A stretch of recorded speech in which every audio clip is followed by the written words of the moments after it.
Chapter 7. Panic. In our violent times, it is difficult to imagine the shock and horror that the Whitechapel murders caused in 1888. In Victorian times, the East End was also violent, but the Ripper murders were something new. Murder was usually the result of domestic quarrels, drink, or robbery. The Ripper murders were the first of a new kind of crime. Serial killings, savage, without an obvious motive, no clues, and very difficult to solve. The fury of the Ripper's way of killing puzzled the doctors, the police, the public, and the press. To them, he was a lunatic. On August the 7th, before the Bucks Row murder, a woman called Martha Tabram was killed and then stabbed ferociously with a knife 39 times. This was so unusual that some writers today believe it was a Ripper murder. At the time, the newspapers called it unique and mysterious, and the work of a homicidal maniac. After the Polly Nichols murder, sensational reports in the newspapers increased the public's fear and horror. Women became very nervous. People discussed it in the streets, and large crowds visited Bucks Row on September the 4th. There were stories of a mysterious man known as Leather Apron, who demanded money from prostitutes and beat them if they resisted. When the police found a leather apron at the scene of the Hanbury Street murder, they hunted a man called John Pizza, a Polish bootmaker who always wore a leather apron for his work. They found him hiding with his family and arrested him on September the 10th, but he had a very good alibi, which proved his innocence. After the Hanbury Street murder, people waited in queues outside newsagents. The Star reported the crime in very sensational language. The killer was half beast, half man, a demon or vampire. When Mrs. Mary Burridge of South London read about the murder, she collapsed and died of fright. The East End community fell into panic and hysteria. On September the 8th, thousands of frightened people were out in the streets. Large, angry crowds gathered in Hanbury Street and at the local police stations.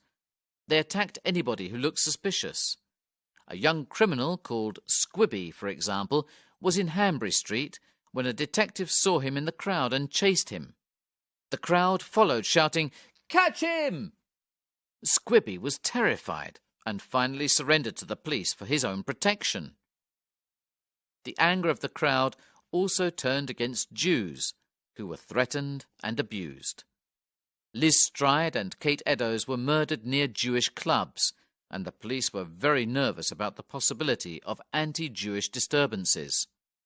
The message in chalk that blamed the Jews was written on the wall of a building in a Jewish area.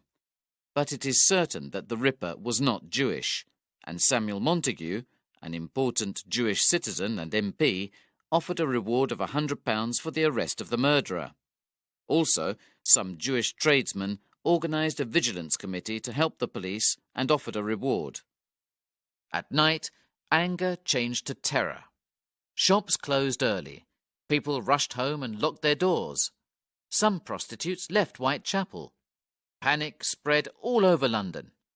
When a man called Brennan began to shout about the murders in a pub in Camberwell, the customers ran out into the street and Brennan was soon arrested. But in Whitechapel, the pubs were empty, and there were only policemen and vagabonds in the dark streets. Calm began to return only after a few weeks. Meanwhile, the newspapers continued to report sensational stories and rumours, but they could not print details of the killer's mutilations, which the doctor did not reveal. Although the details of Annie Chapman's murder were given on September the 19th, they were not reported for reasons of decency.